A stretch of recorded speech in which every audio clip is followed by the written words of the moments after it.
Hey, welcome back to the farm. I'm Abigail Barron. I have a few goats out here. I think 31. Goats make milk. Milk makes cheese. Today we're gonna make some goat cheese. So a little story about this. I milked a bunch of goats and got a lot of goat's milk last year, right before I got the job at Minnetrista as executive chef. But then I didn't have time to make the goat cheese, and so now I have several gallons of goat's milk in the freezer that I've been getting to play with. I've never made goat cheese before this quarantine, so this has been an experiment. We've lost a few quarts of milk, but that's okay. I found a recipe I like that anybody can do. It's easy as long as you can get your hands on some goat milk. So I've got a quart of goat's milk, lemon juice. This will call for 1/3 cup of lemon juice. Probably better to use fresh squeezed lemon juice, but I really like the Minute Maid lemon juice. So that's what I'm going to use today, and I don't have any lemons. And then we'll use a little bit of salt at the end to season it. My next adventure after this, I'll start adding some fresh herbs into it, maybe some roasted garlic or whatever might get you excited about goat cheese. So what we're making today is a lemon goat cheese. So all of our stuff, we've got a stainless steel pot. You don't want to use aluminum because the aluminum will react with the acid and it won't work out. So stainless steel pot, 1/3 of a cup of lemon juice, 1 quart of goat's milk, my favorite wooden spoon to stir it a little bit when I add in the lemon juice. Need a thermometer because the first thing we're going to do is heat the milk to 185 degrees. I've got cheesecloth, little twine, and a little colander to strain it to catch curds once we have gotten to that point. So the first thing that we are going to do, this is not pasteurized. It has been in the freezer for about a year. It has been strained. So I'm going to put this over low heat on my stove and bring it up to 185 degrees. So now I've got it over really low heat, starting to see some steam, a little bit of bubbling going on. You don't want to scorch it, so that's why it's really important. Keep an eye on it. Keep it at a low temperature. This is not a fast process. If you scorch it, you can't fix it. It goes in a garbage can. I know, I've scorched lots of things. It happens, and it's not pretty. There's nothing you can do to fix it. So we've got 185 degrees now, and it is time to turn the heat off. You can pull it off the stove at this point. I'm going to go ahead and add my 1/3 cup of lemon juice. And that milk does not like acid. So give it a little stir. And this is when the curdling begins. It separates out the milk fat solids from the whey. And we're going to let this sit for 10 minutes. Once we do that, then we're going to strain it and we will have our curds. You can see the curds already forming. We're just about ready to strain it. So, it's been our 10 minutes. I've got my cheesecloth opened up into the strainer. Going to put that inside of this bowl.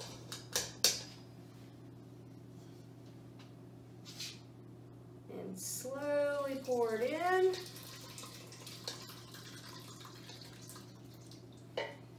Make sure I scrape all of my curds in there.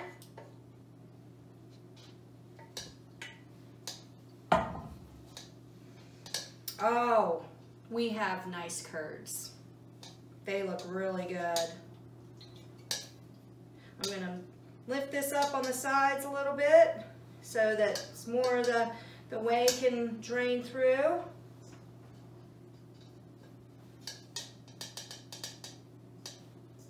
Isn't there a nursery rhyme, something about curds and whey? So then what I'm going to do, if you can see this, There we go. Still get some more dripping a little bit.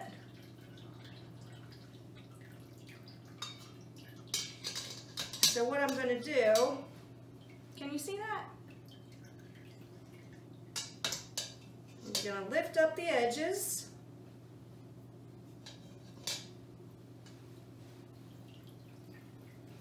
Get my twine, tie a knot around it. What you can do is you can hang this. We're going to hang this for about 1.5 hours to 2 hours and let it completely drain.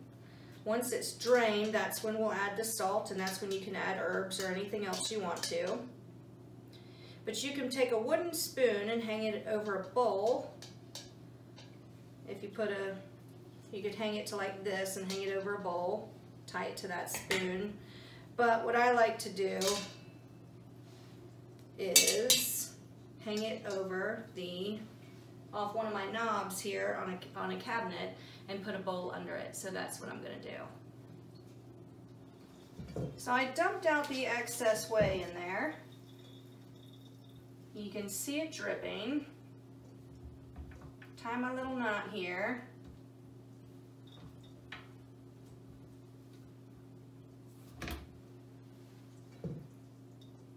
And we're gonna let that go for about 1.5 hours. So it has been 1.5 hours. My curd feels firm. No more juices leaking out of it. I'm going to cut open the cheesecloth. Look at that. Will you look at that? Isn't that nice? So now what I want to do, I'm going to add a little bit of salt to it.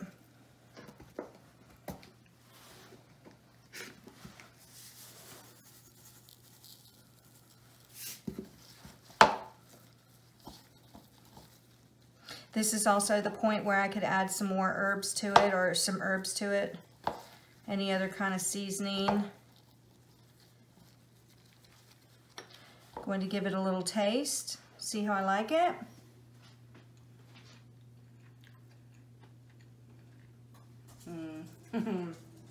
I love goat cheese. It's not overly pungent goat cheese. It's very mild. It's got a hint of the lemon to it. Oh, I love goat cheese. So what I'm going to do next, I'm going to put a little touch of kosher salt down on the bottom.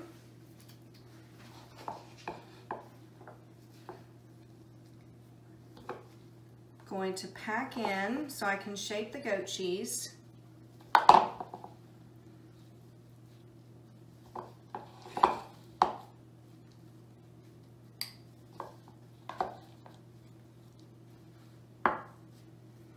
Really pack it in there.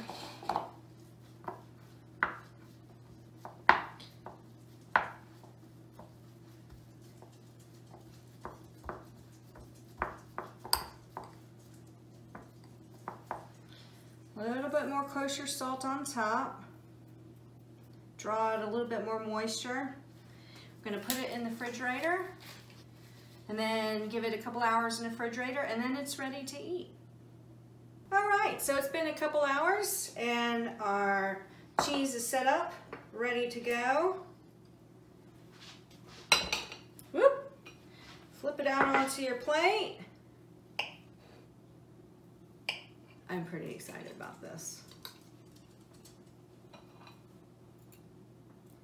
Look at that, put it right there on the Triscuit.